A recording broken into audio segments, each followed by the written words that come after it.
Welcome to Konoha Crush, a clandestine effort to exhaustively research and document events occurring in and around the village hidden in the leaves. This one is Aster.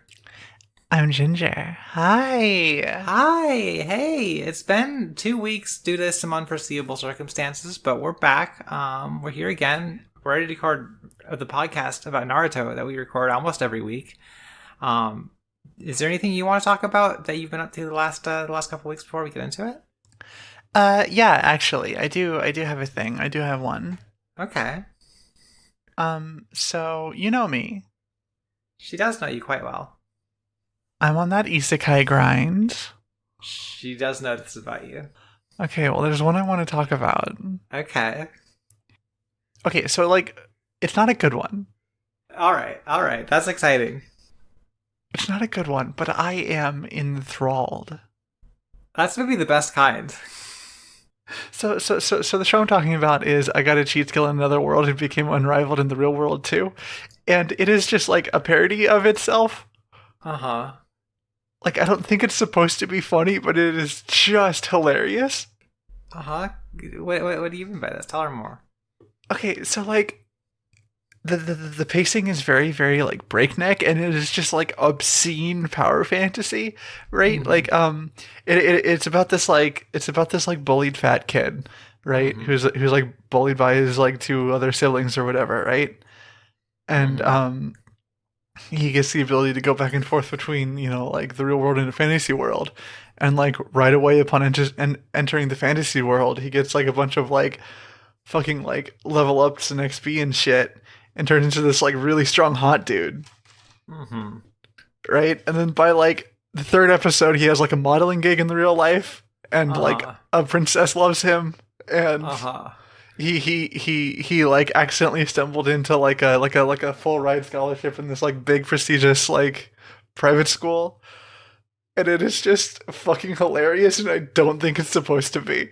Okay. It's just like so is it just like a succession of like rapid fire things going really good for him? Yeah. Yeah. Okay. Like no fucking slowing down for anything. No like character beats. Just like Yeah. Yeah. In the most recent episode, his like bully siblings mm-hmm. bring a bunch of like motorcycle delinquents to like cause trouble at his school or whatever. Uh-huh. and and and like they're about to grab this girl, right? And so he like steps out and like beats them all up. Due to his cheat skill. That makes him unrivaled in both worlds. Yeah. Um and so like the like delinquent leader guy is gonna like fucking choke out his brother for like, make like convincing them to come do this where like the cops came and they all got arrested, right? Mm-hmm. And then he like steps in and stops that from happening. And then his siblings are like, "What the fuck? Why? We hate you." And then he's just like, "Well, I can't forgive everything you've ever done, obviously, but you're still my family, so I gotta look out for you." And then they just like start sobbing and like beg forgiveness. And it's just like, come the fuck on. Just like uh there's just no such thing as like narrative or personal friction when you have your cheat skill that makes you unrivaled in both worlds. Right. It's really a beautiful show. For certain definitions of beautiful. Yeah. Okay. Is there more you want to say about that? Or No, I just wanted to call it out and let everyone know that like, if you're gonna watch like 4 episodes of something, those are a really funny 4 episodes of something to watch. she wonders how like funny this is if you're not like in the slop like you are. Oh yeah, right, maybe. I don't know. Impossible to say. Like you can't be the version of yourself that isn't in the slop. So Yeah, no, I can't just stop being in the slop. uh-huh. I'm already tits deep. Yeah, makes sense. She has had like a really good last couple of weeks, honestly, but not really in a way that feels like very like conductive talking about the podcast, right? And also, she has something she wants to do after this, so she's not gonna prolong this segment any longer. She wants to talk about fucking Naruto. Fuck yeah, let's talk about Naruto. Yeah, hell yeah. Yeah. Fuck yeah. Okay, it's my job to do that. She's also going to talk about Naruto. You just have the summaries to read first. Yeah, Well, yeah. unless you want this to be like our first like summaries of the episode, and you just read those around like 20 minutes. Honestly, sounds good.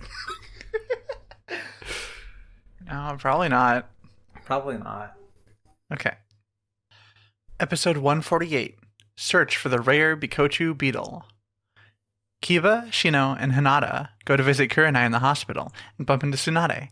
Hinata gets startled by Naruto dropping out of the ceiling to confront Tsunade about something and accidentally headbutts him, knocking herself out. When she wakes up, the grown-ups are talking about how much of a dipshit Mizuki was when he was tortured for Orochimaru info. Naruto begs Tsunade to go look for Sasuke, and Neji trains with his uncle, while Hinata trains in the woods with her team. She asks if there is a way to help him with the Sasuke situation, and Shino mentions the existence of a rare scent-tracking beetle. Tsunade thought they were extinct, but Shino insists there should be a small number left in the wild. Tsunade says since the kids have nothing better to do, she is sending Squad 8 and Naruto to track down the bug. We start off this episode with like, you know, the teammate is going to like, you know, visit Kurenai in the hospital, which was like a sort of surprising amount of continuity from the previous episode for her. Like she was like, you know, she's like always a little surprised when like makes some sort of gesture just towards like carrying forward what happened last time in this stretch of Naruto. Like she remembers it being like a little more disjointed. Like maybe it'll get there, but like right now, like yeah, Kurenai is like still injured from when everybody in jail beat her up, and we did go talk to Mizuki. We confirmed for a fact that he was like, he didn't fucking know anything. He's not old anymore. It seems like they fixed his old status, but they did fix his old. But you know, he's still like going to back to jail forever, probably. Mm-hmm. I mean, maybe they just put him down after the torture. Maybe they just fucking. We just don't know. We're never seeing him again, right? Like we're never hearing like a single thing about Mizuki again. He could be dead now. And they're all just laughing about him here in this hospital. They don't really laugh about him in this scene, but you know, she's allowed to embellish. This is her sacred right as the podcaster. Yeah. The thing is, like, this establishes, like, hey, this is going to be an arc where we're like trying to like, you know, utilize the broader Naruto cast beyond like, you know, Naruto. I mean, she guesses like there's like some like gestures towards that in previous arcs, like you know, Yuriko was around last time. And, like, you know, Jiraiya was around the arc before that. But, like, this is the first time we're really, like... I mean, but barring the, like, Team 10 stuff in the previous arc, but that she doesn't even want to count that. Yeah, no, that doesn't count. They don't get to, like, show up last second for the Tummy Boys and then be included. No, they don't get to spend, like, 3 episodes trying to stand still.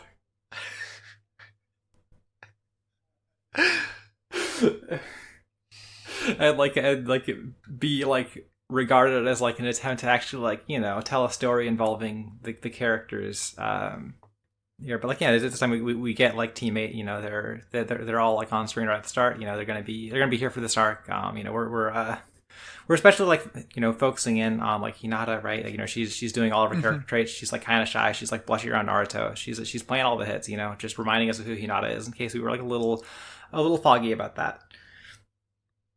Naruto's still on shit, like trying to Tsunade to help him, like, you know, go and find Sasuke more. She's like, hey, don't do that, you got training to do. Naruto's like, I can't do training, you sent Jiraiya away for like 80 episodes so I can go on bullshit little missions. And she's like, fuck, okay, well, I don't know, just fucking chill here. We don't actually know anything about where Sasuke is anymore anyway, so like, just don't worry about it. Literally nothing to do. Mm-hmm. You know, she this really feels like, oh, this is where we're like trying to like buckle down and establish that right, okay, like we need to like have Naruto go and like just normal bullshit missions that are like tenuously connected to Sasuke, which like she's like pretty sure we get to initially. This one isn't like really there because they have like their whole like, you know, they have their whole thing about like, yeah, they're gonna use the bug to try and find Sasuke, but like, you know, it at the very least seems like it's like, okay, we're like trying to like settle into a status quo where we can just like not worry so much about why Naruto is doing this every week, which like she thinks will like hopefully be for the best in terms of these episodes, right? Like the various their very tenuous connections to like Orochimaru certainly didn't help the previous arc in any real way. No, absolutely not, right? Like these anime original episodes are going to be good when they don't fucking matter. And are not trying to fucking matter, right? Like they're going to do well when like, yeah, just yeah. Like again, like not to like retread the like discussion we had about like the previous arc, but like, you know, again, like the Orochimaru connection, that one like literally just served to make Naruto go like, oh, I don't care about the plot that's happening in front of me. And like this time, like she thinks we've got like a bunch of little like gestures towards like, hey, this is like, you know, an arc that has like some ambitions between like maybe trying to like trick the viewer to go, oh, maybe this time you'll see Sasuke, right? Like Mm-hmm. she's not like necessarily sure if it's because like we're coming off 3 weeks of really bad Naruto, or like if this is just like a significant step up. Maybe it's like some combination of those. But she was like pretty high, like especially on this first half of this first episode, right? Like we go over to like like the Hyuga household, and like she really likes that there's a sense of like, okay, yeah, he actually is like he's sort of like brought Neji into the fold. He's not being like all like cold and weird towards him, but he's still like a really bad dad. Yeah, he's like still just not a great guy. Right? She likes that it's that like because to her memory in the manga, like after the Chunin exams, it very much like lands in this position of like, oh yeah, the whole like tension with the Hyuga is just like resolved off screen, or like resolved by like Hiyashi telling Neji some fucked up shit that shouldn't really reassure him. Mm-hmm. And here it's like, okay, I mean, even if like Neji is like in a little better position, like Hinata's just like still be like routinely ignored by her dad. Like, right, she's like making tea for like her dad and Neji and like trying to get out of the way, and her dad's like, damn, she should have like stuck around to watch me ignore her. That'd be like way better for her than whatever she's doing on her own. Yeah, like a huge fucking tool. And she likes like centering that as a a way to give the viewer an in to this arc, like much better than the like attempts we've had in previous arcs. Absolutely. She thinks the scenes with like Hinata and Shino and Kiba like just kind of like sitting around like talking, like trying to figure out how to like how to like help out Naruto, and like how to like help out Hinata, because she wants to like if you feel like she's doing something here, like she thinks those things like really sweet, right? Like she thinks like the teammate has like a really fun dynamic here. They're just good kids, They're just good kids. They're just good kids. I love these kids. These are great kids. I just wish there was like a single worthwhile dad. Mm-hmm. just one decent father. Mm-hmm. But like it's just nice to see like, oh yeah, here's the team. It's like they're just kind of friends to each other, right? Like it doesn't have the weirdness of like Team 10 where like Asuma and like Choji and like are like really shitty to Choji, and like Shikamaru resents on the basis of being a woman. It doesn't have the like Yeah. It doesn't have to like Naruto and Sasuke are there, and like Sakura is just kind of routinely cast off the side. I think it's just like, yeah, they're like surprisingly well adjusted given everything, and it's like sweet. Yeah. It's like sweet that like and I love their dynamic as the like niche little like survival tracking squad, right? Like yeah. She thinks like Shino is like really great in these episodes. Because he's just kind of like he's very like kind of like stiff and methodical about like why he's explaining the things that he's like doing, it like kind of grates against people that don't know him very well, but like everybody is like his friends is like, yeah, hey, this is fine, it's just how Shino is, right? God, the Japanese and English voice discrepancies. Oh right, she forgot about like Shino's like weird nerd voice in very severe in this little batch of episodes. Like I don't really have anything to say besides like, that it's still like that. yeah they haven't like reconsidered their like voice direction choices at all. But yeah, they like Shino brings up about the beetle. I'm like, okay, this could be a great idea. We can like help out Naruto because we want to help out Naruto because he's having a rough time. 2 out of 3 of his dads are off doing something else. And Sasuke's fucked off, and like so they want to help him out, right? So they like, yeah, Shino brings up the buddy, go talk to Tsunade. She does like a little bit of like a little bit of consideration they bring up here where they talk about how like, yeah, the Bikochu beetles that they're looking for, like they were like nearly driven to extinction, so like the Albarame clan like backed off, like actually using them for like ninja tools. Like it's fun. There's like a little bit of like ecological like consideration. I mean, like not too much because they like nearly drove them to extinction probably, but it's still like there's still like a sense of like, okay, we should we should be like mindful of how we're being like a fucking custodian for this part of the ecosystem. We're like kind of warping to suit our needs. Like it's like an interesting bit of like flavor to like add to that clan. Yeah, absolutely. But the team of guys who are going to be on this mission is like assembled because Naruto is just like hiding up in the ceiling. And so I was like, hey, you go with them so you can stop fucking bothering me. they had out like yeah like she does like this like set up a fair amount just because like in spite of the like tangential like Sasuke connection, it's still like okay, but like the actual hook here is like the fact that Naruto's going to be like with these characters and like the sort of like thing they're like gesturing towards with, like Hinata, like we'll see how much they pay that off, right? But there's like a hook here at all. In a way, she found very refreshing. Yeah, yeah, yeah. Yeah, but that's what you had to say about this half of the episode. Is there anything else you wanted to touch on? No, you're ready to move on? She is, yeah. In the morning, on her way out of the house, Nada almost collides with Neji, who is shocked at her fast reflexes. The kids set out to hunt for the beetle. Naruto just wants to rush, but Shino insists they pace themselves and take care to work carefully. Back at the leaf, Tsunade is helping Sakura learn doctor stuff, and in the middle of the night, though he doesn't recognize her, Naruto sees Hinata training under a waterfall. The kids arrive at the place. It's a big circular valley, where bugs live or something. After they climb down, we are introduced to a squad of shady guys also looking for the bug that the kids are looking for. So Hinata's heading out. The thing you don't mention in your summary is that like immediately before she almost runs into Neji, he actually like stops Hinata to be like, "Oh, I guess you're on like a mission. Okay, don't fuck it up. Like, I know you're really good at fucking everything up. Just try not to do that." Just the worst fucking guy. Just awful man. I like it. She thinks it's nice that like Neji has a little moment of like almost running into her and being like, "Oh, she like maybe she's like actually like kind of good at things," and like her dad is just being unreasonable, like he always is, like he always does.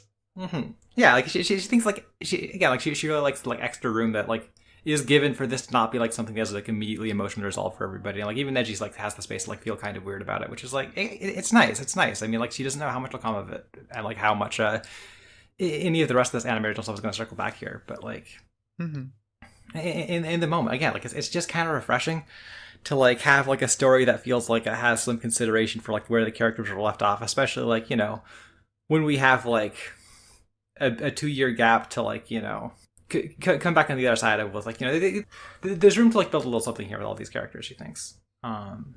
Yeah, absolutely. Like Naruto's hanging out with the teammate kids, and she thinks it's like kind of fun the way that like Naruto keeps playing heads with Shino here, right? In the sense that like Naruto very quickly realizes he can't actually get a rise out of Shino, so he's just like, fucking fine, god damn it. Yeah. Like she loves how much he's able to just like fucking stonewall him, and like come on, he's just very like particular about the way he's going to do things. He's like very methodical. It's like very it's like a very fun characterization for him, right? Like we've talked in the past about how like Kiba and Naruto are like kind of the same guy, and like for a while can't stand each other about it. And she loves that like Shino's like in a different place of like just being very different from Naruto. Where he like has no idea how to like engage with, so he just kind of like gets a little bit like deflated every time he like tries to have an argument with him because like I can't like gain like attraction or like make you mad. You're just gonna like keep explaining the reasons you're doing things, and like I don't have that much. I was just kind of hoping I could like provoke you to do the thing I wanted. She also like wants to like mention like the scene that you call that in your summary where like Tsunade checks in on Sakura and like mentions the mission. Sakura's like, yeah, it's okay. I'm just gonna stay back. I don't have any abilities. I'm just gonna keep healing this rabbit or whatever. Yeah. Also, I wanna call out. I love that step 1 is reanimating a fish and step 2 is healing a rabbit. Yeah. I don't know. I feel like reanimating a fish is harder. Probably. Because like there was some like visual storytelling in that last arc that suggested that she just got a fish from the market and reanimated that sucker.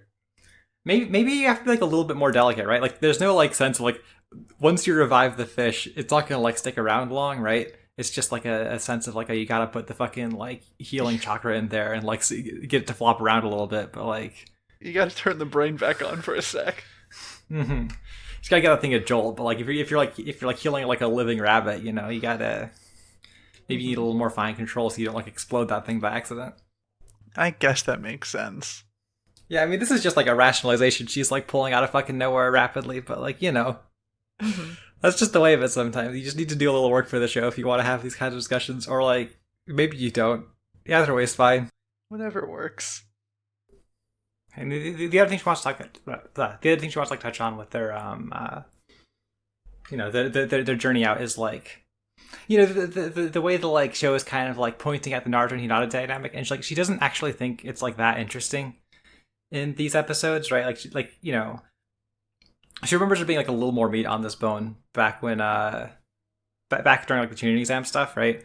And like here it's just kind of like gesturing at like Hinata has her crush on Naruto, and like like like gestures some of the things that have been established, but like it doesn't really feel like there's like much to the stuff in here beyond that, right? Like like the things that happen here aren't like, oh, like they have like a conversation that like highlights their dynamics. The things that happen here are like, oh, like Naruto like sees her when she's like training naked under a waterfall in the middle of the night, right? It's very it feels like it's gesturing towards this relationship, but without really like doing a lot of work to write it, which is like kind of frustrating. And instead, right, there's like there's like this like pulling at like, here's like the signifiers, like these characters are like feeling things about each other, but like again, like there's not like, Okay, but like they're not though. Naruto doesn't feel shit. Naruto is not that like emotionally hooked into a lot of the like substance of the arc. It feels like definitely he's very much in like comedy dumb guy mode, right? He's like wandering, he like stumbles across Hinata and he's like, I saw like a mysterious woman like throwing water around under a waterfall. Who knows what the fuck that was about? She sure was pretty though, and like Hinata blushes, right? And it's like there's not a ton to it. It's like disheartening because like she did remember feeling like pretty positive about the Naruto and Hinata stuff earlier, and here's like it still feels like very like much a foregone conclusion, or at the very least like somebody working on the anime had like an agenda they were pushing. But like it doesn't feel like there's a lot of substance. And like like as the episode goes on, like she feels like it gets a little lighter, right? Like there's a lot of just like goofy like travel vignettes where like Naruto like it gets like in like a fight with Shino about something, or like it's kind of like a dumb guy about something, right? Or like needs to like shit about something. He honestly feels kind of perfunctorily present here in some ways. Like this could have been a story where Naruto wasn't in it. Honestly, like preferable, right? Like honestly, maybe preferable, right? Like I get that he's like the title character and everything, but also like you can have episodes where Naruto's not there. Right, like if this was just like a 4 episode like teammate mission and like Naruto isn't really like around, that could be totally fine. Absolutely. Like this is definitely a feeling that kind of like expands out into the next episode, like more so. If you would like to get into that, like she doesn't have much more to say about this one. Yeah, okay. Episode 149. What's the difference? Don't all insects look alike? Tsunade tells Shizune about a rival clan of insect handlers from the Land of Stone that no one ever hears about anymore. The kids look for the bug while the shady guys hide around and watch them, planning to let the kids find the insect before they swoop in and steal it from them. Naruto's being kind of dumb and keeps bringing in the wrong kind of beetle. So the first thing she wants to talk about here is the way that like Tsunade like we have like Tsunade like giving a little bit of like context about the villains of the arc very conveniently bit. She thinks it like kind of stands in like a funny contrast to the last arc where like she was just like very dourly like looking over a bunch of like basic information about guys that suck that she was like coincidentally stumbling across, right? And she kind of loves here that like she like gets the report about like the guys who are like waiting around and like going to like cause a problem for like teammate Naruto, and she's just like, yeah, these guys are fucking losers, I don't care, this isn't important to me, and she like tosses it in the trash. Yeah, which is like good because like they're going to be defeated by a bunch of children. Right. Like it is like a good change of pace if nothing else to like be like, yeah, okay, like maybe the villains that like the kids fight on their own with no outside help should like suck a little bit, like not be like completely disposable or whatever, but like when you're trying to tell me how like serious and big of a threat somebody is constantly, and like when you're trying to tell me like Tsunade's like worried about the tummy boys working with Mizuki, like I'm not gonna fucking buy it, right? But it's like, yeah, okay, here's these kids who are like off on their own on this mission that like they weren't expecting to be dangerous. Like, oh shit, there's these guys that like aren't really like a concern to Tsunade, right? Like, she's not like dedicating like forces to like go and fight the disgraced bug guys from the Land of Stone. It's like, okay, but that could be like a credible threat for like a bunch of children, right? Yeah. Like it feels much more knowing about the scale at which the story should operate at, if nothing else. Absolutely. Yeah, and then like also one thing that I didn't mention in the summary is that all of the kids except Naruto like immediately know that they are being watched by a squad of shady Yeah, guys. yeah, they're all like the fucking like century tracker guys. Like Hinata activates her Byakugan once, and she's like, "Oh shit, there's like three men in here." My eyes aren't like very good for finding bugs, I guess, but like there are three men just hiding there. That's like the thing I think that feels like a little bit a little bit contrived, so she can have like a breakthrough later where she's able to see bugs that Mm-hmm. she like can't see the bugs normally. But it is what it is. She does get like in terms of like establishing like, hey, like the stakes of this mission are like consistent with the scale these characters are operating at. Like she does like that. Like yeah, they're all like able to like kids are able to like identify that the threat is there, even if they're not like always able to like make the most even if they're not like always making like the most like level-headed decisions about how to handle it, right? Mm-hmm. Um, also, she likes that like Shido like basically spends like these next few days like wandering around like placing his hands on logs and like using his spell of like, hey, every bug near here, like line up, show me where you're at, show me what kind of bugs you are. Um, that's a beautiful power for him to have. Yeah, he just likes bugs. He just likes bugs. He's just a cool guy and he likes bugs. Mm-hmm. I also really love that, walking back in a sec, but I love that like like fucking teammate gets together, right? And they like Mm-hmm. talk about the guys that are obviously here, and they're just like, all right, let's not tell Naruto. He'll just make a Yeah, big stink about it. yeah, he's gonna make a fucking mess. I mean, like, he's gonna like try and fight him. Like, maybe we can just fucking pass through here without even having to deal with these guys. Um, Naruto's gonna like try to be their friend and like make a whole deal out of this, or like fight them. mhm. We just don't want to fucking deal with that. He's gonna make us try to find like two Bikochu beetles or something. Um, we don't have the fucking time for that. Anyway, we get that, and like basically the entire rest of this half of the episode is like dedicated to Naruto finding the wrong bug, just constantly. Just Um, finding the wrong bug. yeah, Do you have anything to say about that? not like she guess there's just like a ton to say about it, right? Like she's like kind of funny at first. When Naruto's like, oh yeah, I've totally seen that bug, and he's like, then he just starts thinking about his fucking like terrible cockroach infested apartment, and she's just like, I hate you. Yeah. But then when he's just like, okay, the rest of this is just going to be him like running around and like grabbing the wrong bug or like finding a giant bug that chases after them. It's like, okay, but like this isn't like this is very compelling to me. I mean, ultimately, I'm not here to like see Naruto like fuck up in obvious ways for my amusement, because I'm not like a child watching this show. Mm-hmm. And so why is it being like pretty slight, and also like in that same sense of like why is Naruto here? Why is Naruto here? Why is Why is Naruto here? It could be a why 3-episode arc without Naruto. It could be. They could really fucking cut this shit down if he wasn't here.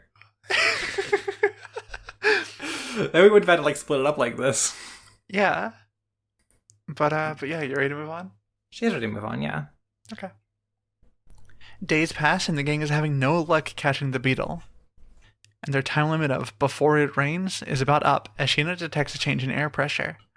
It begins to rain, and Hinata resolves herself to push past her limits and find the bug with her Byakugan. She sees it, and Naruto manages to catch it just in time for it to lay its egg. Now that the kids have the beetle, the shady guys make their move. The bee lady attacks Hinata with bees, and she passes out from a bee sting. The boys receive a ransom note and are expected to trade the bug for Hinata's safety. Yeah, so like the evil guys are like standing around. They're like, they're realizing that they're like standing in place and pretending to be a rock for several days while children look for a bug strategy might not pay out, right? Mm-hmm.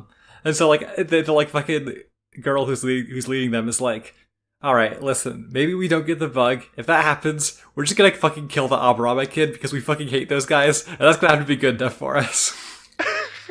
I love that. I love that for them. Yeah, it's pretty funny.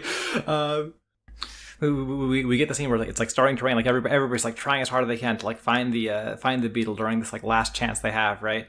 And like again, like it really winds up like illuminating like Naruto's presence in this arc as this thing that feels like kind of like shallow and unnecessary, as like he was there to like fuck up for the entire like first half of the episode, but like now he's like still trying, even though he kept like doing so bad at finding bugs, and like Hinata's like inspired by it, but like she's already had her like moments of like um well, like seeing Naruto's resolve and using it to like push herself forward, right? And it's like kind of like deflating that she has to like literally see him there to remember that she can try hard, right? Like it Yeah. like she doesn't mind the ways in which that like she's like motivated by like seeing this kid who like she feels like she has something in common in, right? But like when it comes to the sense of like, oh, she like needs to have like she needs to have the dumb orange guy like fumble around for her to be like, oh right, I can do things too. It's like it feels really frustrating, right? Yeah. Like it would be maybe be better if like Naruto didn't have to be here, just possibly. I mean, maybe there will be some shift in the second half of this arc that like really changes that perspective. But like, No, because he's just gonna show up to like Rasengan the bee lady, right? like the thing she's wondering about, right, is like because the like leader villain of this arc is like a girl. Like maybe Hinata gets that fight, right? Like maybe she gets that win, right? Because like they're not gonna make Naruto fight a girl. He doesn't do that. right. I mean, maybe. I mean, yeah. I mean, true enough. Like I guess we'll see, but for right now, it's like yeah, you know, it's like maybe the show would be better if Naruto got to not be there sometimes. You know, they do find the bug. You know, they put it in the box, lays an egg. They're all like about to head out. We get like a really like embarrassing showing from like Kiba and Shino as they're like standing around being like, yeah, okay, like basically any moment now, like these guys are gonna like come and try to attack us. Like you know we know that they've been waiting around. That we know they're like probably want the Pikachu Beetle too. We know that like you know they're gonna like wait for us to find it because they've just been like standing around watching us look for bugs this entire time. We know the fucking plan. Hey, where's Hinata anyway? Oh my god, she's been bee crucified. She gets fucking bee crucified. She's in fucking bee jail upon the fucking bee cross.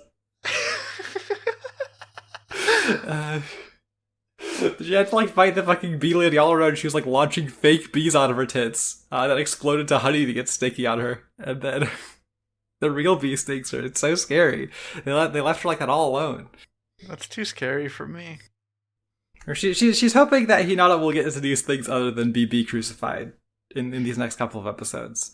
Yeah, I hope so too. I hope she's right. I hope Hinata gets that fight. I hope it's a decent fight. Yeah, I mean, it's like, the thing she does know is that the final episode of this arc, the only episode in this like stretch of anime original stuff that is like storyboard and directed by Toshiki Suru and has like animation direction by Hirofumi Suzuki.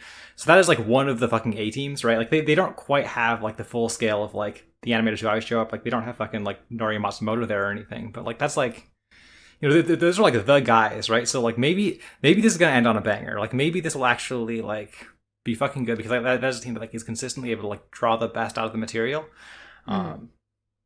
And like, you know, she doesn't want to get her hopes up too high because like, you know, ultimately Naruto can always disappoint her. But like, I mean, hey, fingers crossed.